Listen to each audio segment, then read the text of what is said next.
Cuando Daniel Herrera se levantó de la silla y caminó hacia la puerta de aquella sala de juntas, en el piso 42 de la Torre Picasso de Madrid, estaba seguro de que había arruinado la única oportunidad de salvar a su familia.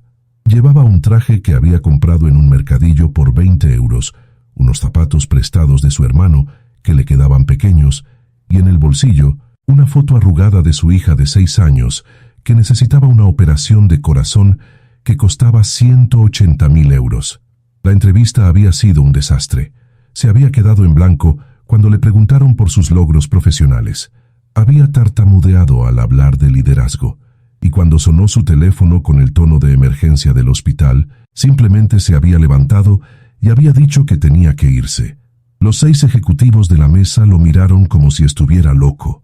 Nadie abandonaba una entrevista con Sofía Montero, la CEO más poderosa de España, la mujer que había convertido una pequeña empresa familiar en un imperio tecnológico de 3.000 millones de euros. Nadie, excepto Daniel Herrera. Lo que él no sabía, lo que descubriría en los próximos minutos, era que Sofía Montero había visto algo en él que ninguno de sus directivos había notado, y estaba a punto de correr tras él. Si estás preparado para esta historia, escribe en los comentarios desde dónde estás viendo este video. La historia de Daniel Herrera no comenzó en aquella sala de juntas de Madrid, sino 3 años antes, en un pequeño taller mecánico de Vallecas, donde había trabajado desde los 18 años. Daniel había sido el mejor mecánico del barrio, un hombre que podía diagnosticar el problema de un motor solo con escucharlo. A los 32 años tenía su propio negocio, una clientela fiel y una vida que, aunque modesta, era feliz. Entonces llegó Elena. La conoció cuando ella trajo su viejo Seat Ibiza al taller. Daniel pasó 3 semanas reconstruyéndolo, y en ese tiempo se enamoró de aquella profesora de primaria que sonreía como si el mundo no tuviera problemas. Se casaron 6 meses después.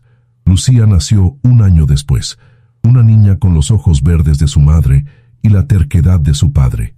Daniel pensó que su vida estaba completa, pero la vida tiene formas crueles de recordarnos que la felicidad es prestada. El diagnóstico llegó cuando Lucía tenía 4 años, una cardiopatía congénita que los médicos no habían detectado al nacer. La niña necesitaría una operación compleja, un procedimiento que solo realizaban en 3 hospitales de Europa. El coste, 180.000 euros que la Seguridad Social no cubría completamente. Daniel vendió el taller, vendió el coche, vendió todo lo que tenía valor en su casa, reunió 70.000 euros, pero no era suficiente. Mientras tanto, Elena se hundía en una depresión que los médicos no conseguían tratar. Pasaba los días mirando por la ventana, incapaz de cuidar de Lucía, incapaz de levantarse de la cama. Una mañana de noviembre, Daniel se despertó y encontró una nota en la mesa de la cocina. Elena se había ido. No podía más, decía. No era lo suficientemente fuerte. Le pedía perdón, pero no podía quedarse a ver morir a su hija. Daniel leyó aquella nota 3 veces. Luego la guardó en un cajón, despertó a Lucía, le preparó el desayuno y la llevó al colegio como si nada hubiera pasado, porque eso es lo que hacen los padres. Siguen adelante aunque el mundo se derrumbe a su alrededor. Los meses siguientes fueron los más duros de su vida. Trabajaba de día como repartidor, de noche como vigilante de seguridad. Dormía 4 horas cuando podía.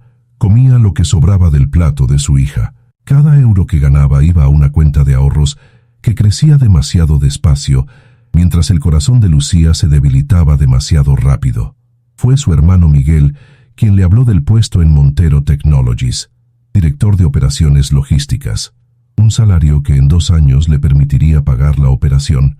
Miguel trabajaba como conserje en el edificio donde estaba la sede de la empresa y había oído que buscaban a alguien con experiencia en gestión de equipos y resolución de problemas. Daniel casi se rió cuando lo escuchó. Él era un mecánico de Vallecas con estudios de formación profesional. No tenía título universitario, no tenía experiencia corporativa, no tenía nada que ofrecer a una empresa que facturaba 3.000 millones al año. Pero Miguel insistió. Le dijo que había conseguido colarle en la lista de candidatos, que tenía una entrevista el lunes a las 10 de la mañana. Daniel pasó el fin de semana preparándose.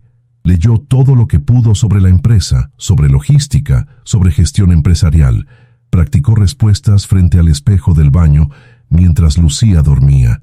Se compró aquel traje en el mercadillo de Puente de Vallecas, el único que encontró de su talla por menos de 30 euros. El lunes por la mañana, dejó a Lucía con su madre, la abuela que había venido desde Murcia para ayudar, y tomó el metro hacia el centro de Madrid. Mientras el vagón se sacudía entre las estaciones, Daniel miraba su reflejo en la ventanilla oscura y se preguntaba qué demonios estaba haciendo. Un mecánico de barrio en una entrevista con la mujer más poderosa de España. Era como un chiste malo que nadie encontraría gracioso. No sabía que aquel día su vida estaba a punto de cambiar para siempre. Sofía Montero había construido su imperio desde cero, o al menos eso decían las revistas de negocios. Su padre había fundado una pequeña empresa de software en Barcelona en los años 90. Cuando murió de un infarto a los 52 años, Sofía tenía 26 años y un máster del IS. 15 años después, Montero Technologies era líder europeo en soluciones de inteligencia artificial. Tenían oficinas en 12 países, 4.000 empleados, y contratos con gobiernos de media Europa.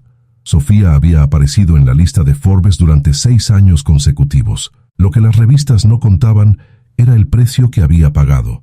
Un matrimonio fracasado, una relación distante con su hijo de 12 años, una soledad profunda que ningún logro profesional conseguía llenar.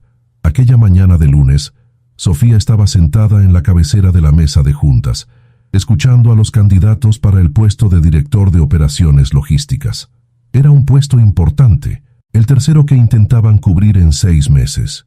Los 2 anteriores directores habían durado menos de 100 días, incapaces de manejar la presión, la complejidad, las exigencias de una empresa que crecía más rápido de lo que nadie podía seguir. Los candidatos de aquella mañana eran los típicos que veía siempre. Ejecutivos con currículums impecables, trajes de 3.000 euros y respuestas ensayadas que sonaban como si las hubieran copiado del mismo libro de entrevistas. Hablaban de sinergias, de optimización de procesos, de liderazgo transformacional. Decían exactamente lo que pensaban que ella quería oír, sin una pizca de autenticidad. Sofía estaba a punto de dar por terminada la jornada cuando su asistente le pasó el último currículum del día.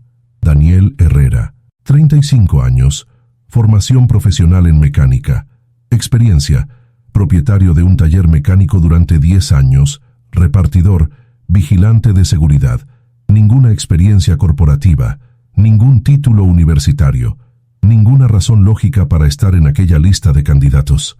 Sofía miró a su director de recursos humanos con una ceja levantada. El hombre se encogió de hombros nerviosamente y murmuró algo sobre diversidad de perfiles. Sofía suspiró, pero decidió seguir adelante. Había aprendido hace tiempo que los currículums no contaban toda la historia. Cuando Daniel Herrera entró en la sala, Sofía lo supo inmediatamente. Aquel hombre no pertenecía a ese mundo. Su traje era claramente de segunda mano. Sus zapatos estaban gastados y caminaba con la rigidez de alguien que no sabe dónde poner las manos. Pero había algo en sus ojos, una determinación feroz mezclada con una vulnerabilidad que Sofía no había visto en ninguno de los otros candidatos. La entrevista comenzó mal y fue empeorando.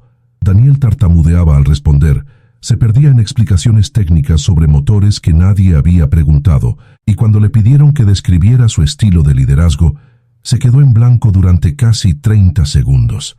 Los directivos alrededor de la mesa intercambiaban miradas de incomodidad. Sofía podía sentir su impaciencia, su deseo de terminar con aquella pérdida de tiempo y pasar al siguiente candidato más cualificado que tenían programado para la tarde. Entonces sonó el teléfono de Daniel. El tono era diferente, más urgente, como una alarma. Sofía vio cómo el color desaparecía del rostro de aquel hombre mientras miraba la pantalla. Vio cómo sus manos temblaban cuando rechazó la llamada. Vio cómo intentaba continuar respondiendo a la siguiente pregunta, mientras el teléfono volvía a sonar. A la tercera llamada, Daniel se levantó de la silla. Miró a Sofía directamente a los ojos, algo que ningún otro candidato había hecho en toda la mañana, y dijo 3 palabras que lo cambiaron todo. Tengo que irme.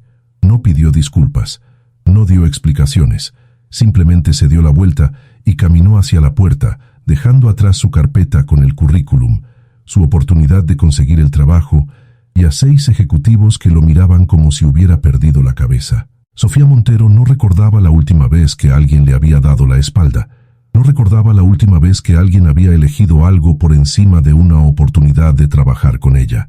Y no recordaba la última vez que había sentido tanta curiosidad por otro ser humano. Se levantó de su silla antes de darse cuenta de lo que estaba haciendo.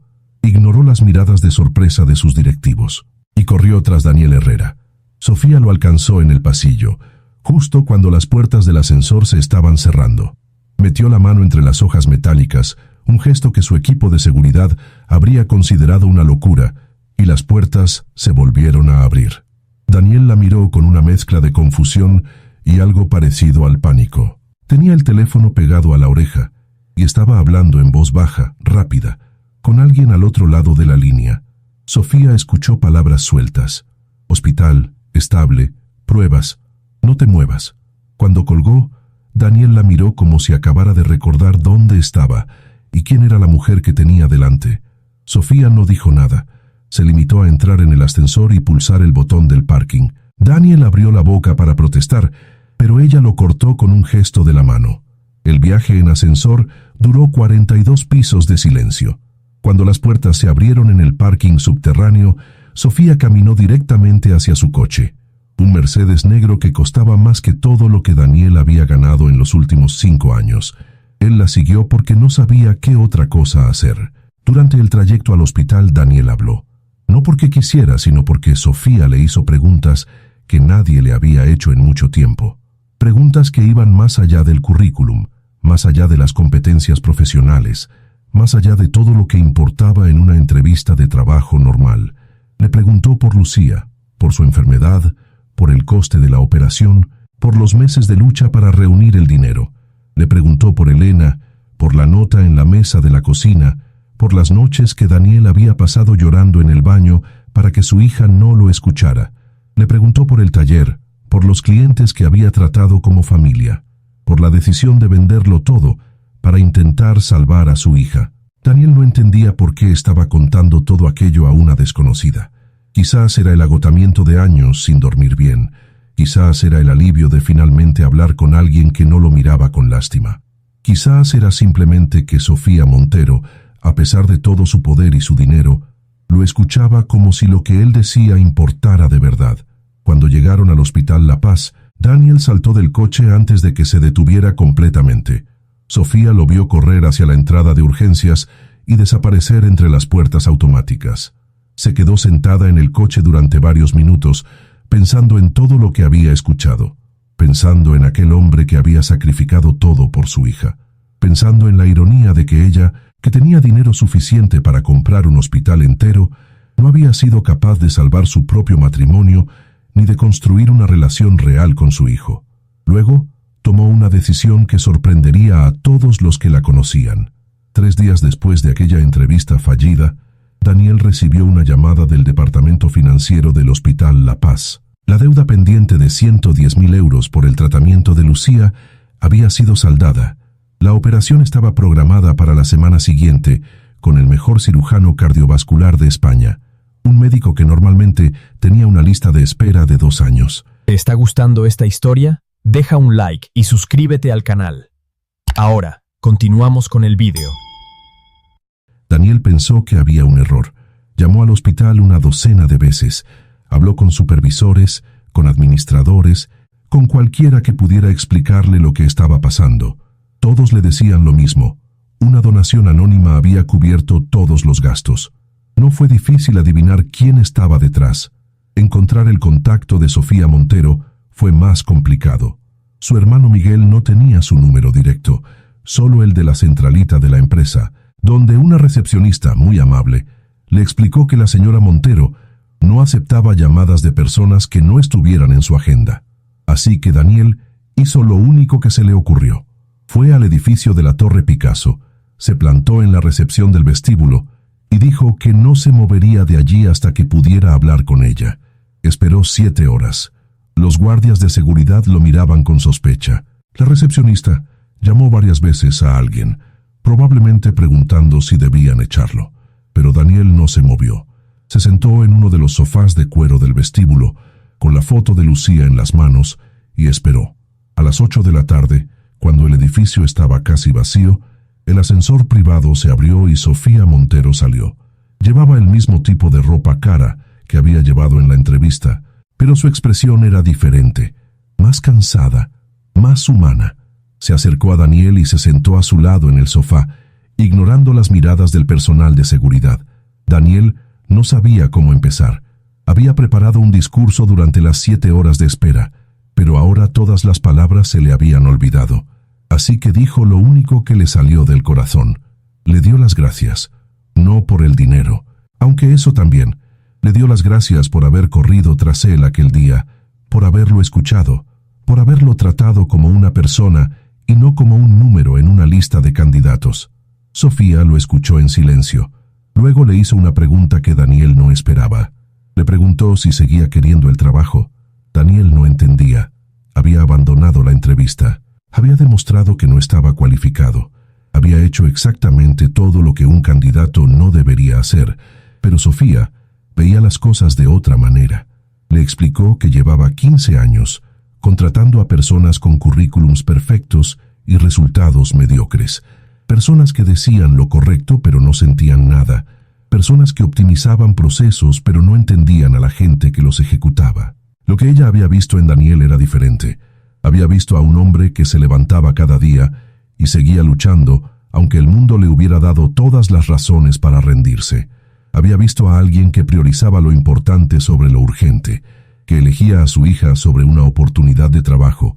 Había visto autenticidad en un mundo de máscaras corporativas. Eso, le dijo Sofía, era exactamente lo que necesitaba en su empresa.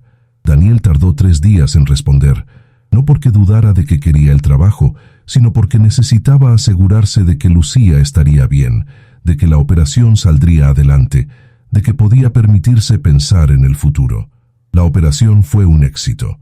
El cirujano dijo que Lucía se recuperaría completamente, que podría tener una vida normal, que el corazón que había estado fallando durante 6 años finalmente estaba reparado.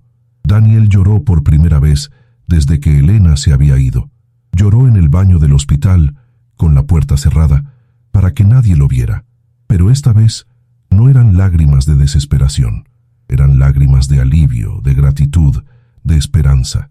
Una semana después, empezó a trabajar en Montero Technologies. Los primeros meses fueron los más difíciles de la vida profesional de Daniel.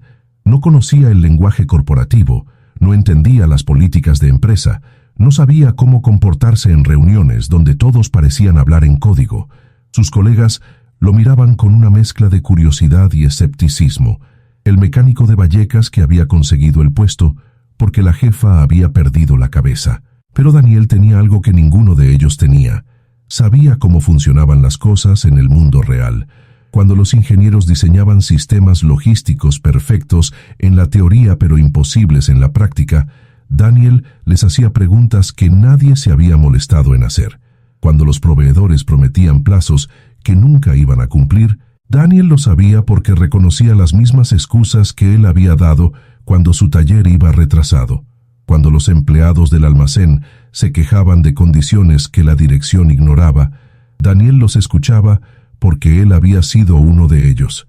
En 6 meses, el departamento de logística de Montero Technologies había reducido los tiempos de entrega en un 30%.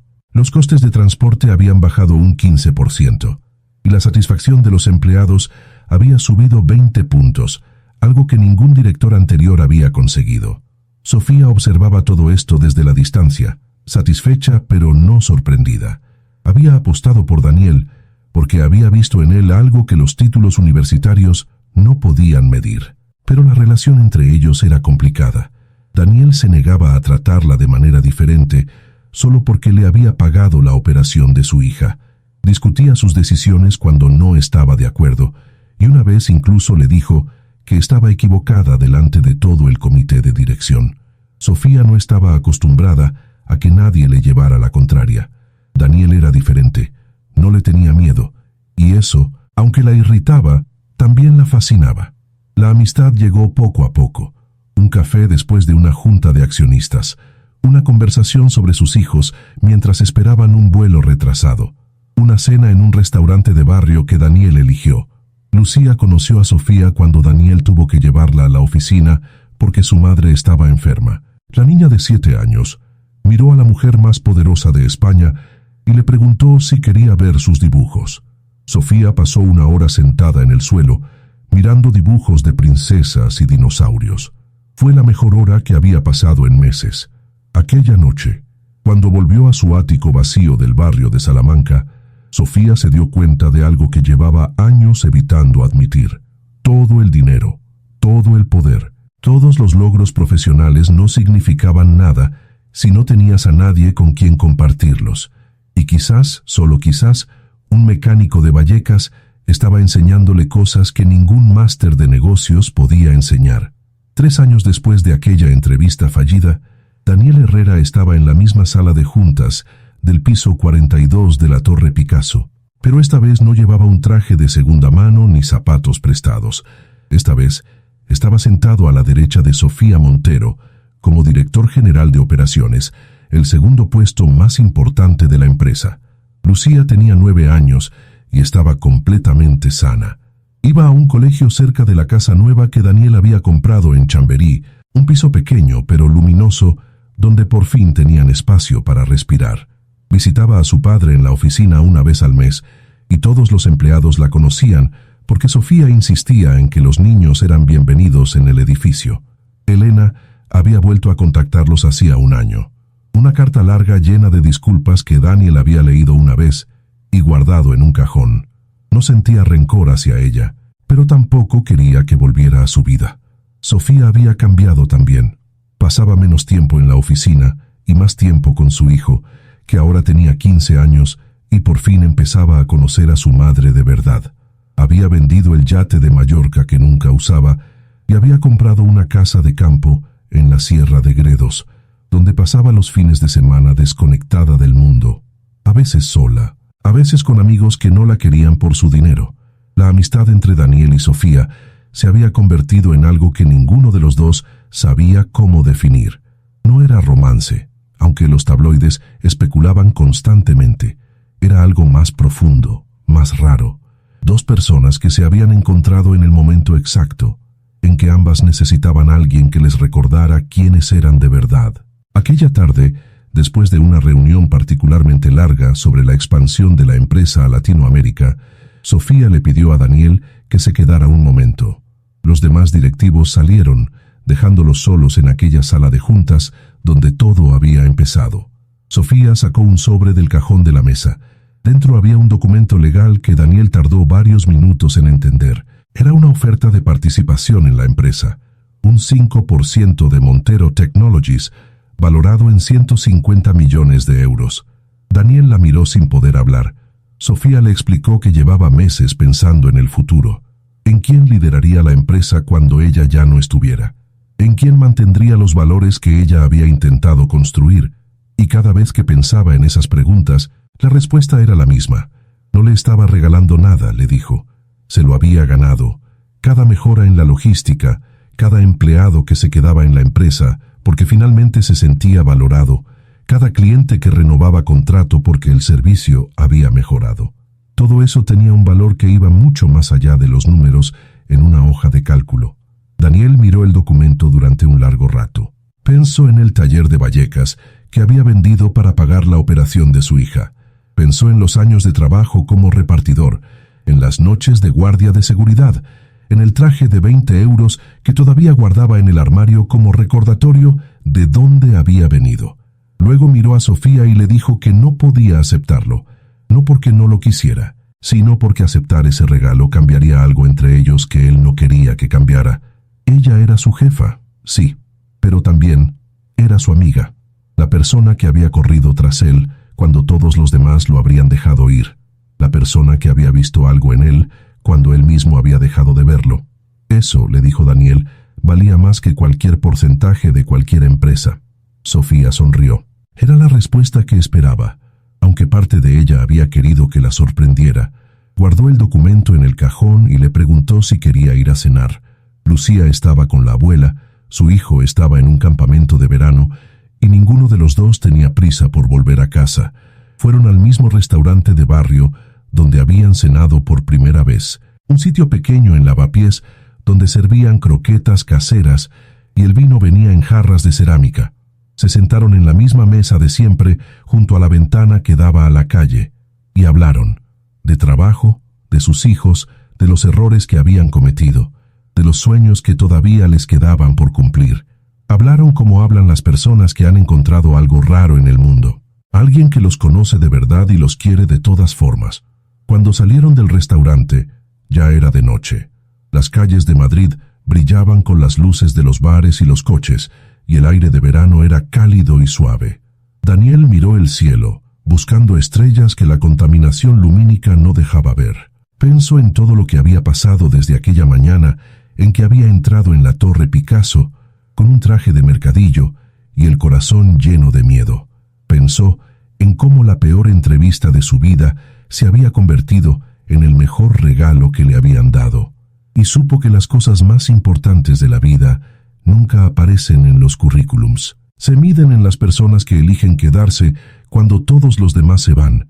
Sofía había corrido tras él aquel día, y al hacerlo había cambiado 2 vidas para siempre, porque a veces, solo a veces, los milagros llegan disfrazados de fracasos, y la persona que te salva es la última que esperabas encontrar.